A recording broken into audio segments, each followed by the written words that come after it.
오늘 감사절을 맞이해서 우리 학생부에서 감사 찬양, 봉헌의 찬양 준비했습니다. 나와서 찬양 올리겠습니다.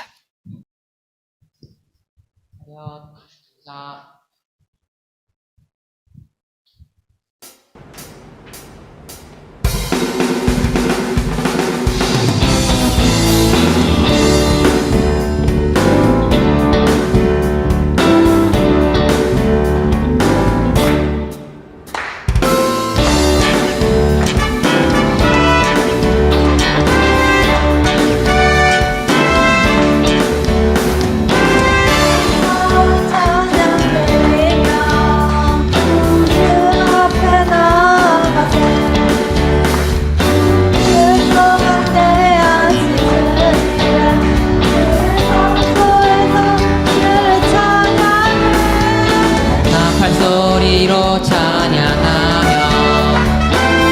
기뻐와 승으로 소름이 있는 모든 나마다 온 마음 다해 주를 높이세. 주의 선하심 인자하심이 주의 선하심과 인자하심이 영원하시도다.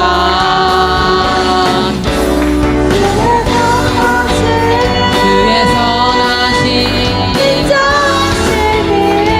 인자하심이 주의 선하심과 인자하심이 영원하시도다.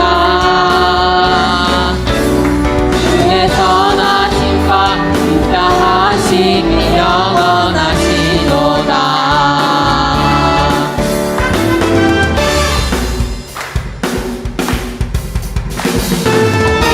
그 하나님 독생자 만유의 창조주 모두 다 그 앞에 나아가 목소리 높여 주를 찬양해. 나쁜 소리로 찬양하며 기뻐와 수근으로 소름이 있는 모든 자마다 온 마음 다해 높이세. 주의 선하심 인자하심이 주의 선하심과 인자하심이 영원하시도다.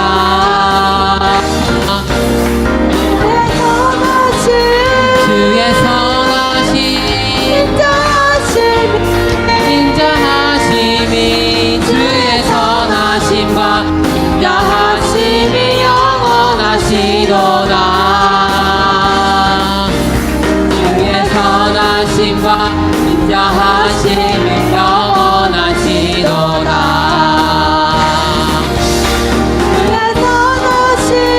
주의 선하심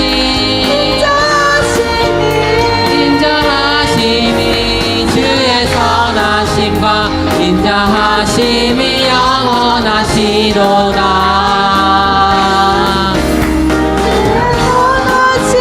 주의 선하심 인자하심이 주의 선하심과 인자하심이 영원하시도다. 주의 선하심과 인자하심이 영원하시도다. 주의 선하심과 인자하심이 영원하시도다.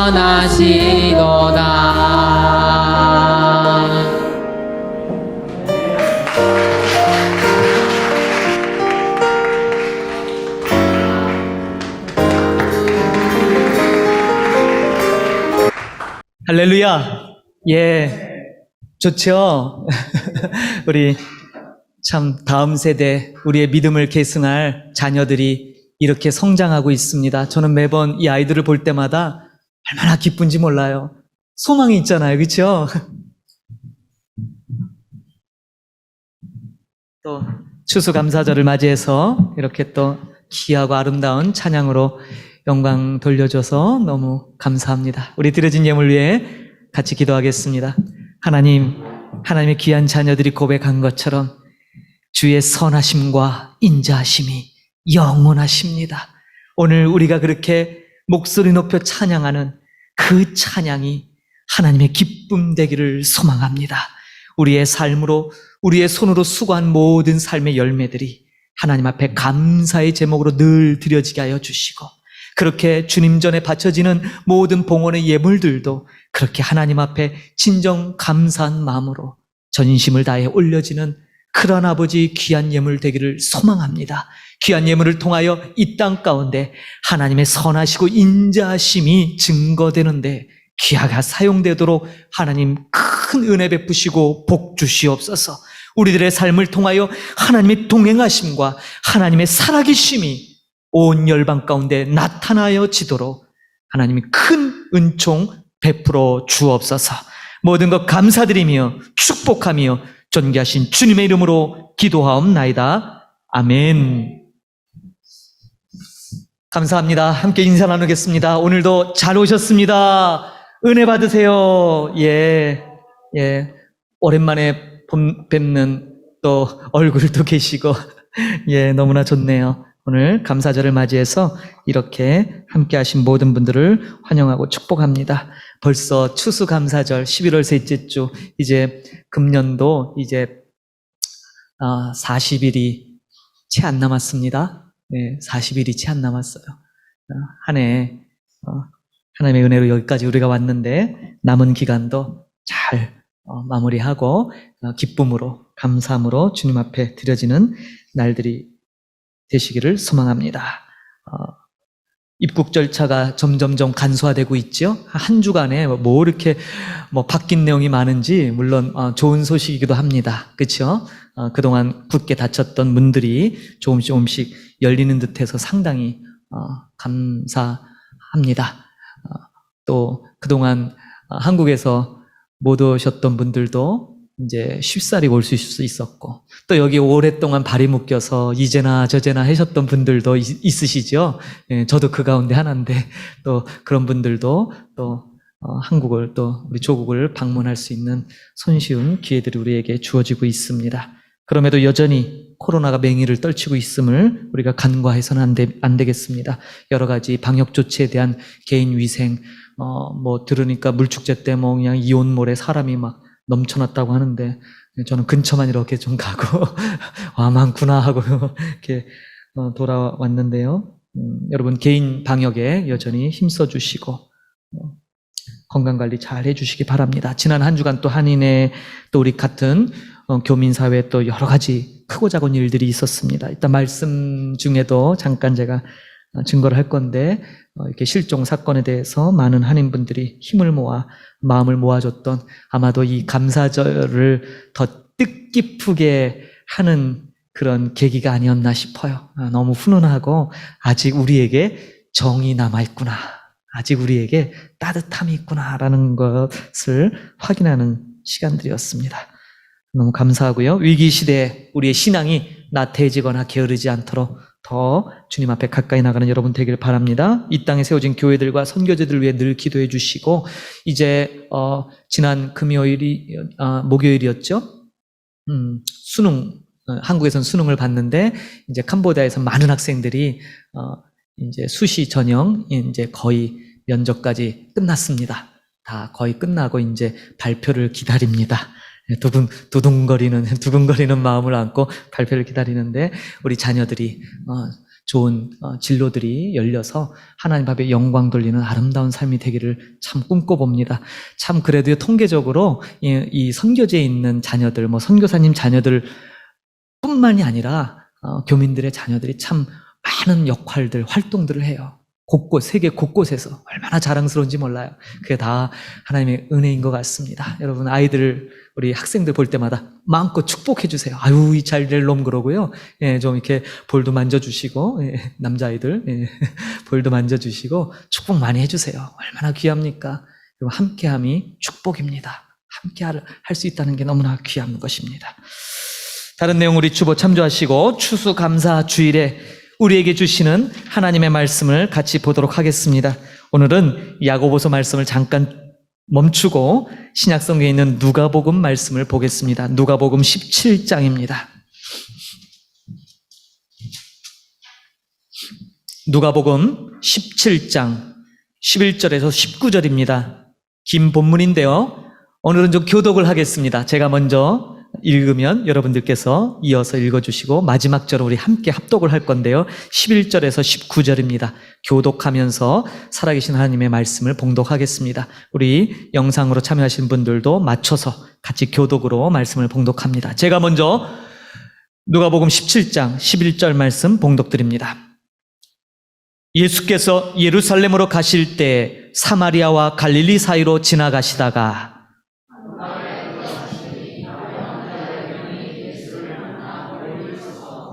소리를 높여 이르되 예수 선생님이여 우리를 불쌍히 여기소서 하거늘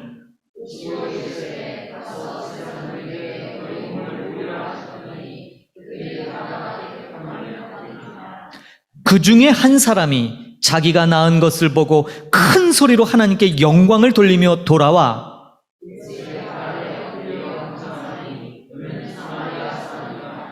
예수께서 대답하여 이르시되 10사람이 다 깨끗함을 받지 아니하였느냐? 그 9은 어디 있느냐?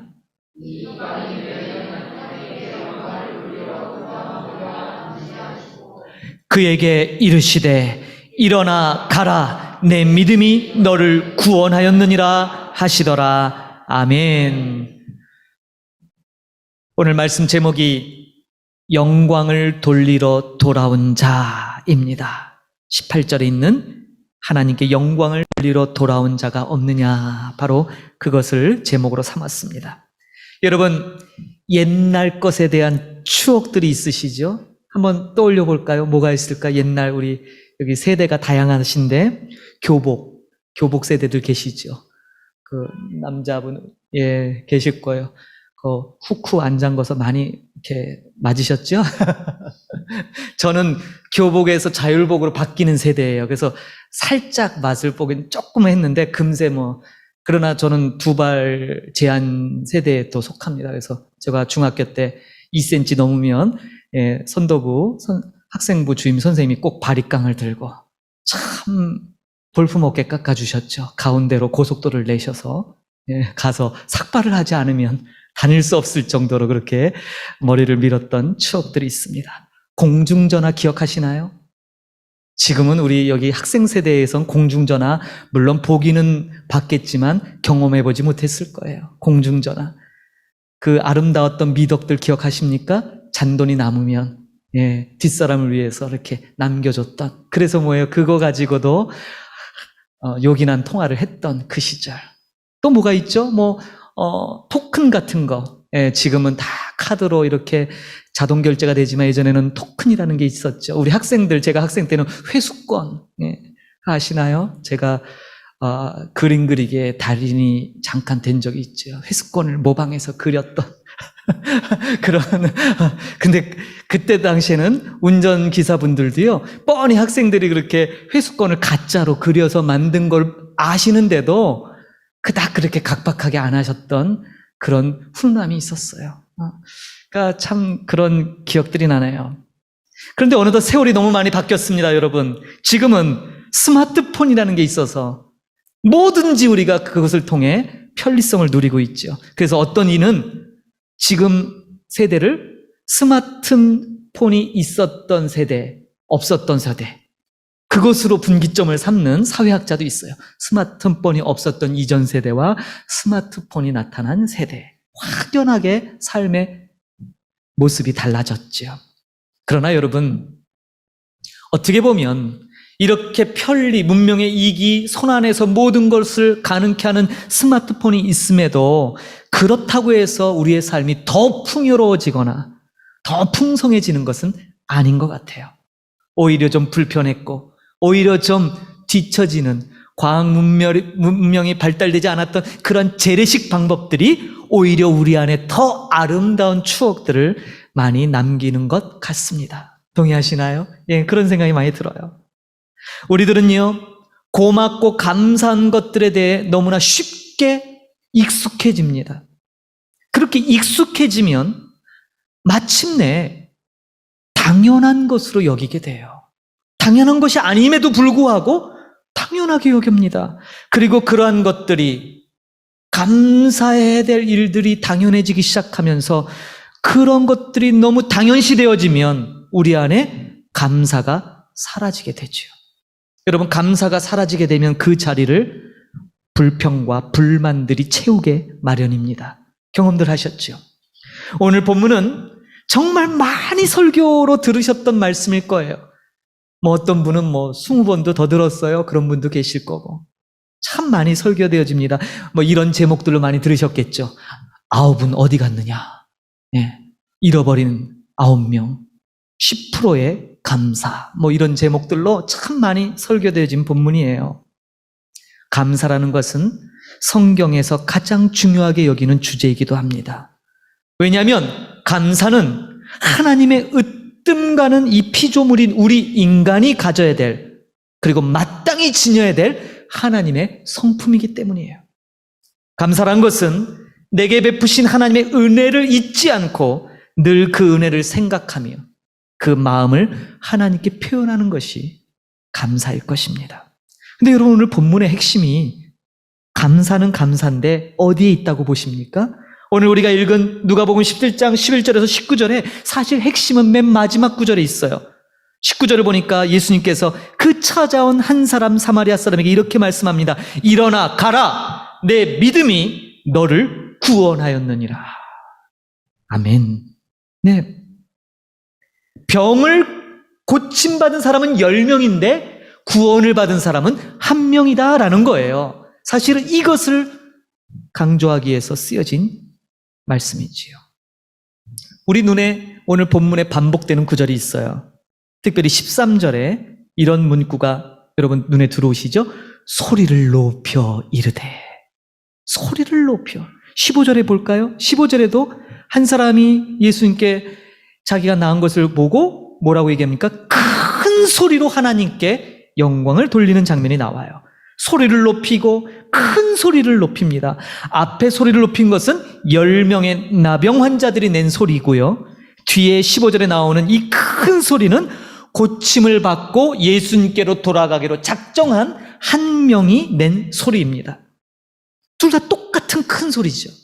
여러분, 절박한 상황이나 문제를 직면하게 되면 큰 소리를 내는 것은 어찌 보면 너무나 당연한 일일 거예요. 문제가 크면 클수록 우리 입으로 터져나오는 소리는 더 높아지기 마련이에요. 이렇게 문제를 만났을 때 하나님께 소리를 높여 외치는 것은 누구나 할 수 있는 일입니다. 그런데 감사한 일에 있어 소리를 크게 높이는 것, 이 감사할 조건에 정말로 소리를 내서 더 큰 소리를 내는 것은 10명 중에 1명만 해당되는 극히 어려운 일이지요. 문제를 가지고 하나님께 기도하는 것, 그것도 믿음의 행위입니다. 그러나 진짜 그 믿음을 증명하는 것은 그 문제가 해결받고 그 이후에 하나님 앞에 나와 감사하는 그러한 큰 소리가 아니겠습니까? 문제를 가지고 소리를 높일 땐 온통 여러분 특징이 하나 있어요. 바로 나에게 집중되어 있다라는 사실이죠. 나에게. 나 좀 살려주세요. 하나님, 이 문제만 해결하면 내가 주님 앞에 더 헌신할게요. 내가 이것만 해결되면 내가 하나님을 위하여 내가 봉사하겠습니다. 우리 이런 말씀들 많이 하시지요. 그러나 문제 해결 이후에 정작 그렇게 행하는 사람은 또 많지 않은 것 같아요. 정말 문제가 해결되었을 때 큰 소리로 감사를 올리는 모습, 특징이 뭐예요? 앞에 것은 나에게 집중되었다면 이것은 하나님께 집중된 모습이죠. 그것이 달라요. 같은 소리라도, 같은 큰 소리라도 그 대상이 엄연히 나에게 있는가, 하나님께 있는가에 따라 다르다는 사실입니다. 자, 오늘 본문에 10명의 나병 환자, 예전 성경이 좀 더 우리에겐 피부로 와닿아요. 문둥병자, 문둥이. 이 문둥병자들이 사마리아에 거주했던 사람들인 것 같습니다. 이들이 예수님이 그 고을을 지나가는 것을 알고 예수님께 나아옵니다. 그리고 예수님의 말씀 앞에 그들이 순종하죠. 뭐예요? 예수님, 우리를 불쌍히 여겨주소서라고 먼 발치에 다가갈 수 없어요. 당시의 율법입니다. 이러한 나병이 걸린 사람들은요, 일반인들 앞에 나올 때 항상 3번씩 큰 소리를 외쳐야 돼요. 뭐라고요?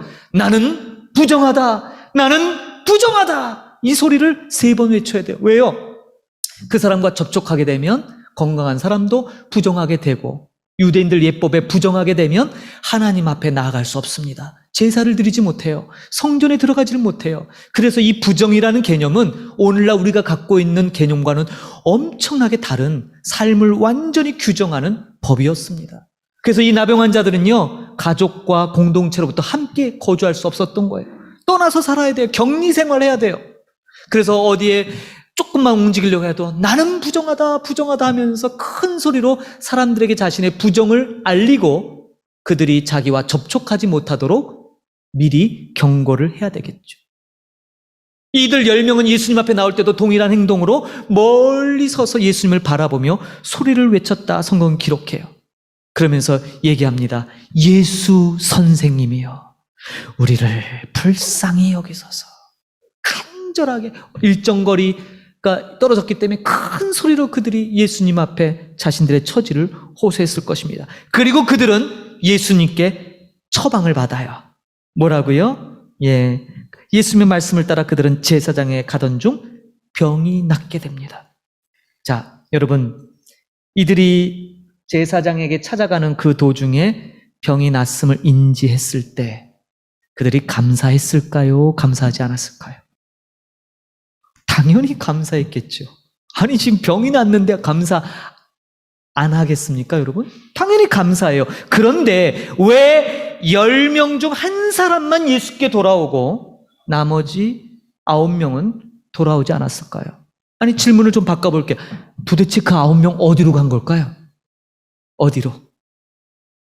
그들이 마을로 들어가서 자신들의 나병이 나았음을 사람들에게 자랑하며 알렸을까요?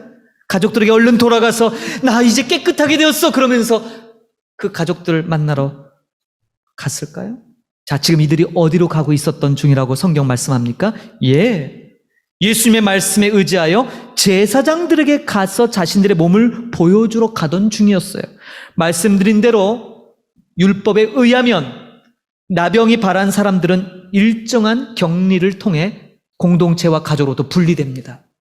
그리고서 어느 정도 그것이 진전이 있는가를 제사장에게 확인받아요. 근데 확인을 해보니까 나아졌어요. 그럼 바로 집으로 돌려보는 것이 아니라 또 2차 격리를 해요. 여러분, 격리하니까 우리 이제 아주 익숙하시죠? 아주 그냥 다들 여기 격리 한번 당해보셨죠, 다들? 나병 때문이 아니라 코로나 때문에. 격리. 2번째 격리를 해요. 나았지만 그래도 격리하는데 며칠간? 7일간. 7일간 격리한 다음에 다시금 제사장에 나와서 몸을 보이게 됩니다. 그때도 역시 깨끗해서 아무런 발병이 없음을 확인받으면 그때서 제사장이 깨끗해졌다 선언해줘요. 그리고 예법에 따라 하나님 앞에 뭐예요? 속죄제와 화목제의 제사를 드리게 돼 있어요. 이것을 드린 후에야 그는 비로소 자유를 얻게 되고 다시금 가족과 공동체로 돌아가게 되는 거예요. 절차가 보통 까다로운 게 아니에요. 코로나 팬데믹 이미 2000년 전에 나병 환자들을 위한 시스템이 이미 성경에 있어요. 얼마나 까다로운지 몰라요. 그러니 생각해 보십시오. 이들이 제사장에게 몸을 보이러 가는 도중에 나음을 느꼈어요. 서로 확인해 봅니다. 팔뚝을 걷어보고 하면서 자네 낫네? 자네 낫구나. 깨끗해졌어. 와, 놀랐구나. 그리고 어떻게 했을까요? 제사장에게 뛰어갔겠죠. 당연한 건 아니겠습니까? 이들 9명 어디로 갔다고요? 당연히 제사장들에게 뛰어가서 빨리 이걸 확인받고 싶어서 막 난리가 났겠죠. 그렇게 그들은 제사장에게로 달려간 거예요. 그렇게. 이건 너무나 당연한 모습이에요. 그런데 한 사람만 달랐어요. 앞다투어 환호성을 지르며 뛰어가는 다른 사람들을 보며 한 사람이 문득 자신의 나병이 깨끗해진 것, 그리고 그것을 깨끗하게 하신 이가 누군가를 기억해내요. 예수 선생님. 바로 그분을 기억하죠. 자, 9명과 한 사람이 다른 행동을 하게 된 차이가 무엇입니까? 대부분 사람들은 문제를 만나 소리를 높일 때도 자기에게 집중되어 있어요. 앞에서 말씀드린 거로. 그런데 문제 해결 이후에도 그것이 변화가 없어요. 여전히 뭐예요? 내일이 급해요. 문제 해결을 받았는데 이전이나 해결 받고 난 거나 자세가 똑같다고요. 여전히 나예요. 그렇기 때문에 빨리 제사장에 가서 이 환부를 보여주고 나았다는 거 확인받고 또 며칠을 기다려야 돼요. 일주일간 또 기다려야 그제서야 가족에게 돌아가기 때문이에요. 여러분, 그들의 마음이 잘못된 건 아니죠. 충분히 납득할 수 있고 그들의 마음을 우리는 헤아릴 수 있습니다. 빨리 원하는 바를 이루고 싶은 것, 누구나 다 갖고 있는 마음입니다. 말씀드린 대로 그들의 바람은 가족, 공동체로 복귀하는 거예요. 이렇게 자신에게 일어난 이 놀라운 기적 앞에서 여전히 그럼에도 불구하고 그들의 포커스는 자기 자신에게 있었다는 사실이죠. 그래서 뭘 놓쳐요? 감사할 기회를 놓치게 되는 겁니다. 생각해 보십시오. 그들이 감사하지 않았겠냐고요. 저는 분명 그들도 감사했을 거라고 생각해요. 감사의 차이는 별로 없어요. 그런데 포커스가 다르지요. 9명은 급했어요. 마음이 너무 급했어요. 빨리 제사장에게 가자. 빨리 막 이제 안 있을 때는 뭐 하면서 외쳐야 된다고요? 부정하다 외치면서 막 가야 되는데 이제 뭐예요? 났으니까 뭐예요? 막 쏜살같이 뭐 대충 외치면서 갔겠지요. 반면에 한 명의 나병 환자는 이 놀라운 기적 앞에 뛰어가는 동료들을 바라보며 멈춥니다. 그리고 기억해내요. 이 일이 누구로부터 기인된 것이. 여러분 15절을 보십시오. 15절 보겠습니다. 그 중에 한 사람이 자기가 나은 것을 보고 큰 소리로 하나님께 영광을 돌리며. 자, 그는 먼저 이 일의 기원을 기억해내요. 놀랍게도 그는 그 자리에서 하나님께 영광을 돌렸어요. 왜요? 나병을 낫게 하는 것은 하나님 외에는 하실 수 없는 일이기 때문이에요. 그는 이것이 직감적으로 바로 하나님께서 행하신 일이라는 사실을 깨달았죠. 그렇게 해서 그는 먼저 하나님께 영광을 돌립니다. 처음 예수님께 나와 섰을 때, 멀리 서서 소리를 높였을 때 그들이 외친 말이 무엇이었습니까? 예수 선생님이여 우리를 불쌍히 여기소서였어요. 이 불쌍히 여기소서. 그 말에 예수께서 처방 내리신 것이 가서 제사장에게 너희 몸을 보이라. 아무런 진전 없는데 왜 보여요? 이미 그 말씀이 선포되어질 때 이미 역사가 시작된 거죠. 그들이 순종할 때 노중에 그들은 확인했을 거예요. 사랑하는 성도 여러분, 우리는 많은 일들 속에 감사할 때를 참 많이 얻습니다. 그러나 그때 적절하게 감사하기란 사실 쉽지 않아요. 왜냐하면 말씀드린 대로 결과에 도취되어 버리기 때문이에요. 그 결과에 그냥 몰두한 나머지 놓쳐버려요. 감사할 기회를. 여러분, 구약 성경에 절기라는 것이 있습니다. 절기. 많은 절기들이 있죠. 유월절, 무교절, 초실절, 칠칠절, 오순절, 나팔절, 대속제일, 초막절, 그리고 유대인들이 또 드리는 불임절과 수전절. 엄청나게 절기가 많아요. 일반적으로도 특별한 의미의 날들이 있어요. 어떤 날들이 있을까요? 제가 꼽아보니까 어린이날, 어버이날, 스승의 날, 광복절, 각종 기념일, 결혼기념일, 뭐 기타 등등등등. 왜 이런 기념일들이 제정되어 있습니까? 왜요? 최소한 그날만큼이라도 기억하고 살자는 거죠. 평상시에 어린이들에게 못하니까 어린이날만큼이라도 어린이를 돌아보자. 평상시에 부모 공경을 잘 못하니까 부모의 날, 어버이날만이라도 부모님의 은혜에 감사하자. 뭐 이런 것 아니겠습니까? 그렇죠? 우리가 분주하다 보니까 매일매일 이것을 기억하며 살기 어렵잖아요. 추수감사절. 저는 오늘 이 추수감사절 맞이하면서 역시도 하나님께서 우리들에게 이렇게 기회를 주시는 것 같아요. 너희들 인생에 잃어버린 감사를 오늘만이라도 기억하라. 오늘만이라도 하나님 앞에 진정한 감사를 기억하라. 그런 의미 아니겠는가 생각해 봅니다. 여러분, 감사에는 두 가지의 형태가 있는 것 같아요. 하나는 부담 없이 감사를 표현하는 거예요. 어우, 고맙습니다. 감사합니다. 부담 없이. 그런데 또 하나는 부담감이 엄청 들어간 감사가 있어요. 정말. 어떨 때요? 정말 중요하거나 뭔가 정말 나의 삶에 급적인 어떤 영향을 끼친 것에 대해서는 그냥 쉽게 말로만 감사할 수는 없잖아요. 뭔가 사례를 하든지 뭔가 진짜 뭔가 부담감이 넘치지만 감사해야 될 때가 있어요. 자, 이 고침받은 한 사람은 예수께 돌아와서 발 앞에 엎드려 감사했는데 성경은 굳이 그 다음 말을 기록해요. 뭐라고 기록합니까? 한번 볼까요? 16절 예수의 발 아래 엎드려 감사합니다. 한 사람만 돌아왔어요. 그런데 그가 누구라고요? 그는 사마리아 사람이래요. 성경은 참 재밌어요. 이런 강조점을 놓으면서 우리를 집중케 하지요. 지금 이 사람은 엄청난 부담감을 안고 감사하러 온 거예요. 그냥 쉬운 말로 예수님 내 병을 고쳐줘서 너무 감사해 이런 마음이 아니라 부담감이 있는 거예요. 그것이 엿보여요.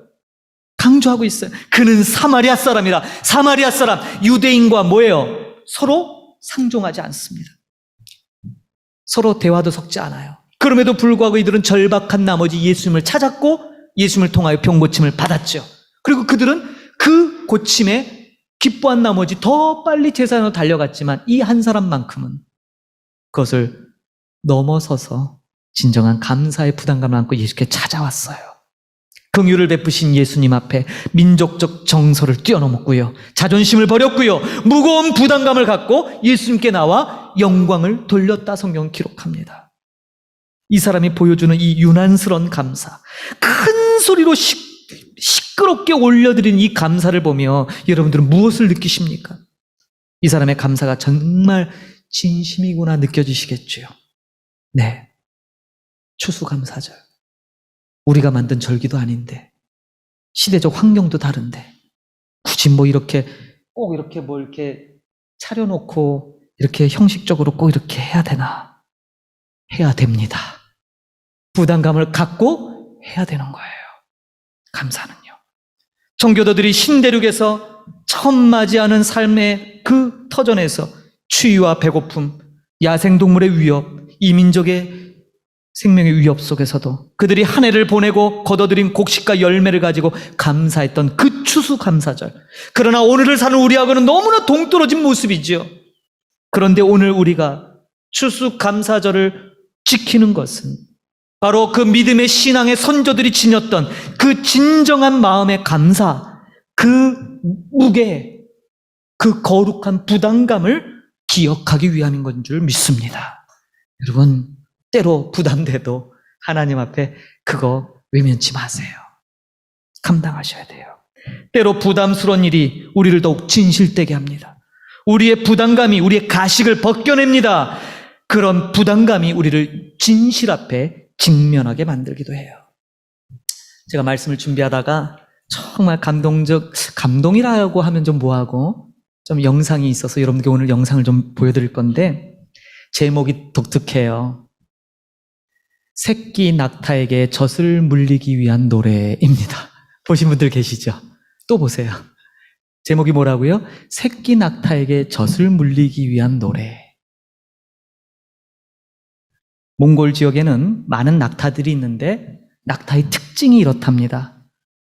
낙타는 물을 많이 저장하잖아요. 물이 귀하기 때문이겠지요. 새끼를 낳는데요, 젖을 안 물린대요, 낙타들이. 희한하게 그 특징이 있어요. 그러니까 물이 귀한 것도 있겠지만 새끼를 낳을 때 너무 힘들게 고통 가운데 난산을 해서 그런지 이상하게도 이 습성이, 낙타의 습성이 새끼에게 젖을 물려줘야 얘가 살 거 아니에요. 안 물려요. 근데 그때 몽골 사람들이 하는 행위가 이 노래예요. 다시요, 뭐라고요? 노래 제목이 새끼 낙타에게 젖을 물리기 위한 노래래요. 여기에 악기가 하나 나오는데 여러분, 마두금이라는 악기 들어보셨나요? 중국의 북방 지역에 널리 퍼져 있는 악기예요. 얼마나 구슬프는지 모르는데 한번 우리 영상 먼저 보겠습니다. 한번 틀어주세요.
이 영상 제목이 낙타의 눈물입니다. 저는 이렇게 짐승이 이렇게 눈물을 구슬프게 흘리는 걸 처음 봤어요. 우는구나. 몽골 사람들은 갓 태어난 새끼를 살리기 위해 반드시 어미 낙타의 젖을 물려야 되는데 어미 낙타가 새끼를 거부해요.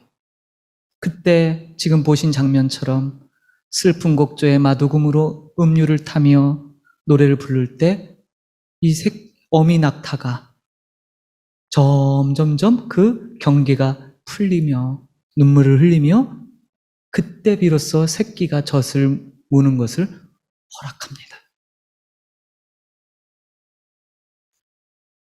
여러분, 눈물 흘리면 다시 회복됩니다. 하나님 앞에 감격의 눈물이 나올 때 저와 여러분의 삶이 회복되어집니다. 감사가 나오면 생명력이 회복되는 것입니다. 특히나 부담감이 너무나 커도 억지로라도 감사를 기억해내면 우리는 다시 살게 됩니다. 병 나은 나병 환자 한 사람은 그가 구원받은 것이 병을 고침받았기 때문이 아니라 그가 돌아와 예수께 감사했기 때문이다라고 성경은 기록하고 있습니다. 많은 사람들이 하나님의 은혜를 잊고 삽니다. 기적과도 같은 삶에 감사를 경험합니다. 그런데 과연 얼마나 그 일에 대한 진정한 감사를 돌리고 있을까요? 오늘 18절을 보니까 예수께서 이 이방인 외에는 하나님께 영광을 돌리러 돌아온 자가 없느냐라고 질문하십니다. 하나님께서 행하신 일들에 대해 영광을 돌리는 것, 그렇게 하기 위해 우리의 지난 삶을 돌아보는 것, 그 순간순간에 역사하셨던 하나님을 기억하고 감사하는 것, 그렇게 저와 여러분의 삶에서 이 진정한 감사가 넘쳐나는 것, 그것이 여러분이 구원받은 것을 증명하는 것입니다. 감사는 사람이 사람에 대해 갖는 태도일 수도 있겠지만 성경에서는 특별히 아주 특별한 경우를 제외하고는 이 감사를 하나님과 사람 사이의 관계에서 설명해요. 하나님과 우리 사이에. 왜냐하면 감사는 언약과 관계에 있기 때문이에요. 언약. 하나님은 언약의 하나님이십니다. 하나님은 언약을 통해 당신의 선하신 뜻을 우리 가운데 나타내셨습니다. 하나님은 언약에 신실하신 분입니다. 그러므로 이 언약 백성 우리들에게 하나님의 신실하심에 대해 우리가 믿음으로 반응하는 것, 이것이 바로 감사다라고 성경은 가르치고 있습니다.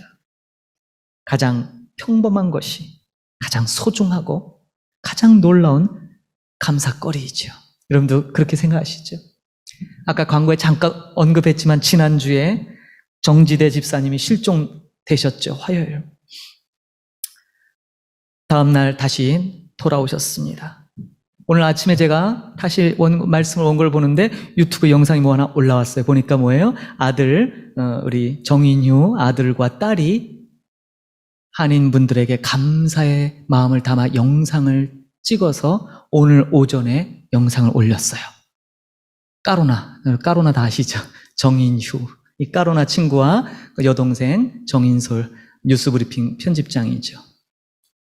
두 자녀가 자신들의 아버지를 찾게 된 거에 대해서 너무나 감사하다고, 그리고 모든 힘써주신 분들 감사한다고. 그런데 영상에 이 까로나가 이렇게 잘 우는지 몰랐어요. 두 번이나 뭐 펑펑펑 울면서 영상을 찍는데 여러분도 이따 보세요.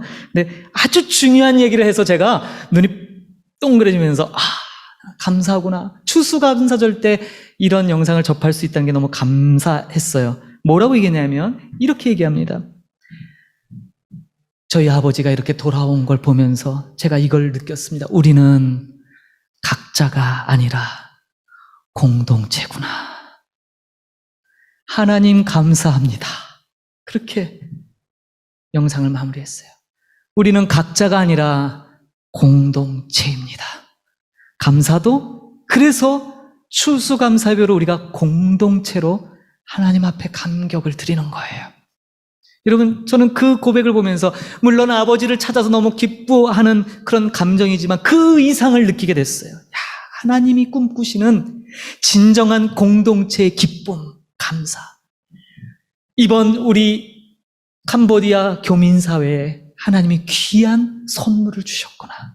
잠깐의 슬픔, 아픔을 통해 우리가 당황스러웠고 두려움에 떨었고 걱정이 되었지만 그 일을 통해 하나님께서는 바로 우리가 한 사람 한 사람 각자가 아니라 공동체라는 사실을, 함께 하나님 앞에 드려져야 될 기쁨의 존재라는 사실을 깨닫게 해주셨구나. 정말 감사가 됐어요. 너무나. 사랑하는 성도 여러분, 여러분의 삶이 하나님께 진정한 감사가 돌려지도록 늘 돌아오는 삶. 오늘 말씀 제목이 뭐예요? 영광을 돌리러 돌아온 자입니다. 돌아오는 삶. 이 돌아온다는 의미는 무엇을 의미합니까? 우리가 예수를 믿고 하나님께로 돌아온 것도 의미하겠지만 오늘 이 주제에 맞춰 비춰본다면 매일매일의 순간순간 나를 돌아보고 나에게 베푸신 그 하나님의 은혜에 감격함을 잃지 않는 것, 그렇게 감사의 눈물이 있을 때 우리가 다시 새롭게 살아나고 다시 새로운 하나님의 나라 공동체를 이뤄가는 아름다운 개개인이 될 수 있다는 사실에 너무나 감격스럽습니다. 이러한 복되고 아름다운 감사의 삶이 저와 여러분의 삶이 되기를 주님의 이름으로 축복합니다. 아멘. 결단 찬양하겠습니다. 감사절 때만 부르는 찬양은 아니지만 그래도 이것만큼 좋은 찬양이 없어요. 날 구원하신 주 감사. 우리 함께 일어나셔서 오늘 추수감사절에 우리에게 주신 말씀들을 기억하며 그 한 사람 사마리아 사람이 하나님을 기억했던 것을 기억하시고 이 찬양의 가사로 하나님 앞에 다시금 우리의 마음을 결단하겠습니다.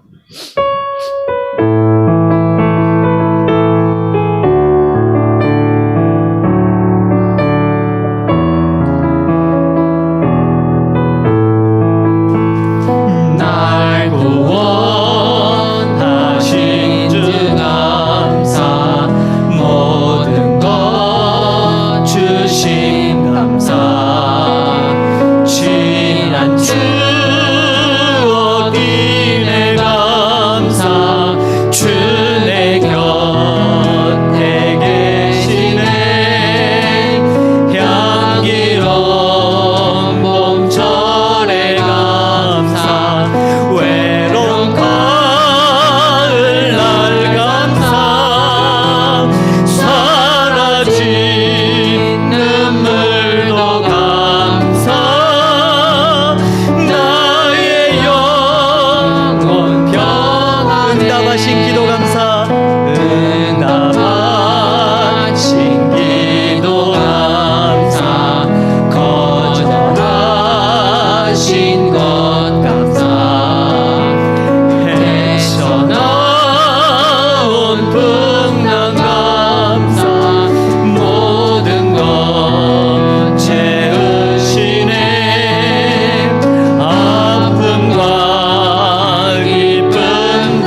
기도합니다.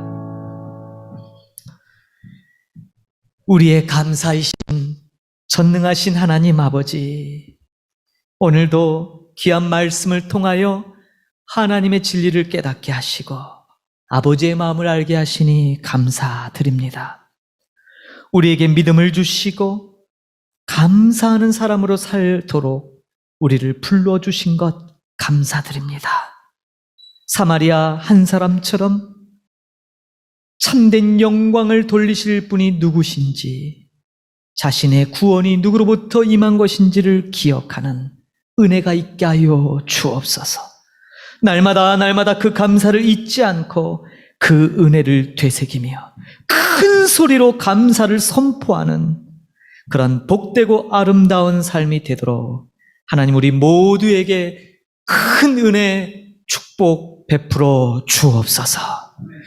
지금은 교회의 머리 되신 우리 구주 예수 그리스도의 은혜와 하나님 아버지의 크신 사랑 베푸심과 성령 하나님의 내주교통 충만케 하는 역사하심이 오늘 말씀을 통해 영광을 돌리러 돌아온 자로서 그렇게 감사할 조건이 너무나 많아서 이제 우리의 삶 전체를 통하여 온전히 주님께 감사드리고 그 하나님의 영광이 나를 통하여 이 땅 가운데 드러내기를 소망하여 하나님의 마음, 하나님의 사랑을 구하는 모든 주님의 백성들 머리머리 위에 이제로부터 영원히 함께 계실지어다. 아멘.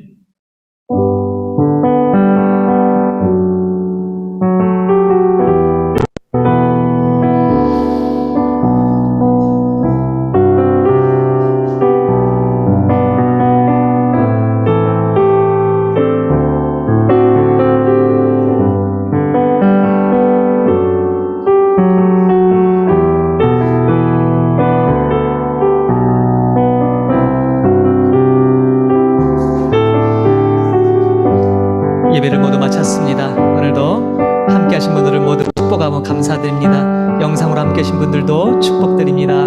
복된 추수 감사 주일 되기를 소망합니다. 감사합니다.